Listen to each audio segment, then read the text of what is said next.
जय हिंद दोस्तों, सैनिक समाचारों में आपका हार्दिक स्वागत है। दोस्तों, हेडलाइंस है कड़ाकेदार, जिसमें मैं बात कहूंगा केंद्रीय कर्मचारी और पेंशनर से बाजी पलटी हो गई बल्ले बल्ले अभी तक। हाँ जी दोस्तों, आज अच्छी तरीके से बल्ले बल्ले, और ये बल्ले बल्ले आपको आगे बल्ले बल्ले कराएगी, क्योंकि 8वें पे कमीशन की घोषणा यारी बिल्कुल हवा बदली।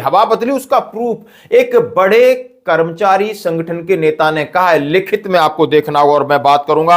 हाँ जी दोस्तों, 12 जवान और जेसीयू कूदे कहां से, यानी आप समझ सकते हो पैरा ट्रूपर, और एक का पैरासूट नहीं खुला, हो गया इस देश के लिए कुर्बान। दोस्तों, आखिर कहां और किस तरीके का हादसा, और मैं बात करूंगा अमेरिका ने भारतीय लोगों को यानी सैनिक जहाज में फिर भेजने की तैयारी, और महाकुंभ में जिस बाबा ने मचा रखा था तांडव उसको भेजा जेल, और केजरीवाल का अहंकार टूटा चूर चूर। इतनी बात नहीं बोलनी चाहिए, और मैं दिखाऊंगा हमारे फौजी किस वेशभूषा में कर रहे हैं मनोरंजन और डांस। दोस्तों, खबरें करते हुए साथ से सबसे पहले मैं बात करूंगा आखिर क्यों हुई बल्ले बल्ले।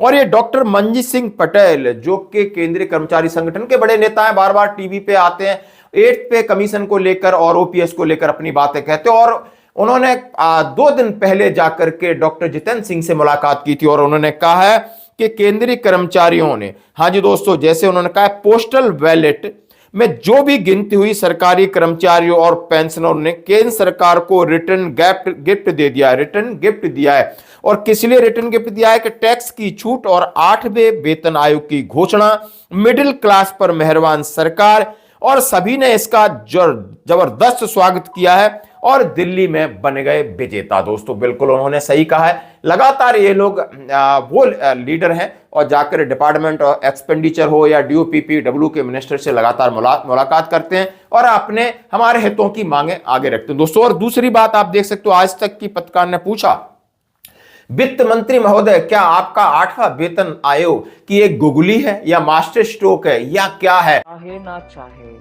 1 जनवरी 2026 से, और 2026 ऐसे अहम साल नहीं, ये पे कमीशन हर 10 साल में फॉर्म होता है और उनके रिपोर्ट लागू होता है from the 6th year of that decade. 96 पे कमीशन का अगले 10 साल के लिए इंप्लीमेंट शुरू, 2006, 2016, नाउ 2026। दिल्ली के इलेक्शन उससे पहले आ रहा है, तो मेरा गलती है क्या? ये साबित होगा। उन्होंने बोला नहीं ये रूटीन है, लेकिन सही बात है, जैसे कि माननीय मोदी जी ने इसको खूब भुनाया, और उसका परिणाम है आज भारतीय जनता पार्टी की दिल्ली में वापसी हुई है लंबे समय बाद। की जांच होगी, और जिसने भी लूटा है उसको लौटाना पड़ेगा।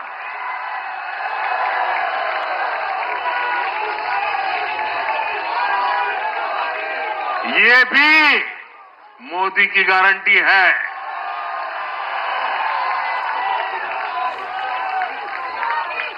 साथियों, आज जनता ने फिर एक बार कांग्रेस को कड़ा संदेश दिया है।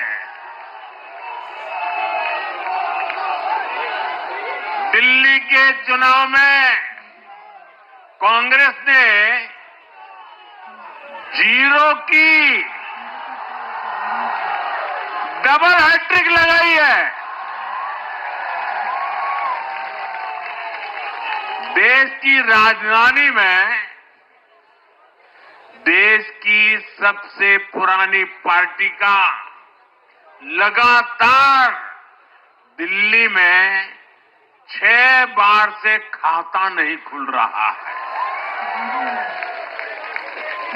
और ये लोग खुद को पराजय का गोल्ड मेडल देते फिर रहे। हाँ जी दोस्तों, और वही केजरीवाल का गरुड़ टूटा। चप्पल पहन के राजनीति करूंगा, शर्ट पहन के राजनीति करूंगा, घर नहीं लूंगा, गाड़ी नहीं लूंगा, और वो बिल्कुल कुबेर बन गए, आलीशान महलों में रहने लगे, भूल गए जनता का दर्द और दुख, और जनता ने बाजी पलट दी। उन्होंने कहा है, मोदी जी इस जन्म में तो मुझे दिल्ली से हटा नहीं सकते। इस जन्म में सोचा होगा कि 70-75 साल का एक बुढ़ा प्रधानमंत्री, आगे कितनी जिंदगी है, लेकिन बड़ा चैलेंज भारी। मैं नरेंद्र मोदी जी को कहना चाहता हूं, मोदी जी इस जन्म में तो आप हमको नहीं हरा सकते दिल्ली के अंदर आम आदमी पार्टी। आपको दूसरा जन्म लेना पड़ेगा, इस जन्म में तो नहीं हरा सकते। जनता का जो भी निर्णय है, जनता का जो भी फैसला है, उसे हम पूरी विनम्रता के साथ स्वीकार करते हैं। बड़ा इसलिए बोलते हैं ज्यादा बड़े बोल नहीं बोलना चाहिए, अहंकार तो भगवान का भोजन है दोस्तों। और इसका शिकार हुए आज हाथ जोड़कर दिल्ली की जनता को धन्यवाद कह रहे हैं और हम विपक्ष में बैठेंगे। कहीं भी बैठो आप तो राजनीति करोगे, आपने दुनिया भर का कहते हैं ऐशो आराम धन सब कुछ है, प्रतिष्ठा है, लेकिन गरीबी का या किसी का मजाक उड़ाओगे तो आपके साथ भी ऐसा ही हश्र होगा दोस्तों। अब मैं बात करूंगा दोस्तों, सबसे बड़ी बात करूंगा कि 12 जेसू जवान कूदे, 1 जेसू शहीद हुआ। दोस्तों मैं बात कर रहा हूं आगरा के अंदर पैराशूट ट्रेनिंग की, यानी शुक्रवार की बात है, पैराशूटर प्रशिक्षण स्कूल में नियमित इस तरीके की उड़ान चल रही थी। उसमें से 12 लोगों ने छलांग लगाई, आप वीडियो देख सकते हो। 12 लोगों की छलांग में एक जेसीओ का जो बेंगलोर के रहने वाले थे उनका पैराशूट नहीं खुला और गेहूं वाला एक खेत है उसमें गिरे और वहां पर उनकी मृत्यु हो गई, यानी शहीद हो गए इस देश के लिए। जैसा आपने देखा होगा कि 2 दिन पहले मिराज 2000 शिवपुरी में क्रैश हुआ था और हमारे पायलट घायल हुए लेकिन बाल बाल बच गए, सुरक्षित हैं। तो ये है हमारे जिंदगी का एक हिस्सा, कभी भी हो सकता है, लेकिन शायद उनकी किस्मत रूठी होगी। कई बार उन्होंने प्रैक्टिस किया होगा लेकिन कब किस बार धोखा दे जाए, ये है दोस्तों हमारा जीवन, फौजियों का जीवन। और यही बात कहते हैं कि आपको मिलिट्री सर्विस पे क्यों मिलती, शायद उन लोगों को, उन नेताओं को, उन अभिनेताओं को, उन बुद्धिजीवियों के जवाब है कि हमारा तो जीवन हमेशा ही खतरे के साथ रहता है। और दोस्तों एक और बात करूंगा, हाँ जी दोस्तों, आप देख रहे हो कि एक ये बाबा हैं, बड़े फेमस थे, वहां कोई पत्रकार जाए महाकुंभ में या कोई सिटीजन या लेडी, सभी को मारते रहते थे, भगाते रहते थे, कुछ भी पीटते रहते थे, लेकिन आखिर उनके ऊपर उनकी शिकायत की गई और पुलिस का शिकंजा कसा, उन्हें डिटेन किया गया और उन्हें जेल में डाल दिया। शायद उनकी मानसिक स्थिति सही नहीं थी, लेकिन मानसिक स्थिति से नहीं, ऐसे लोगों पर लगाम लगाना जरूरी है, वो चाहे किसी भी वेशभूषा में हो, ये स्वीकार नहीं है।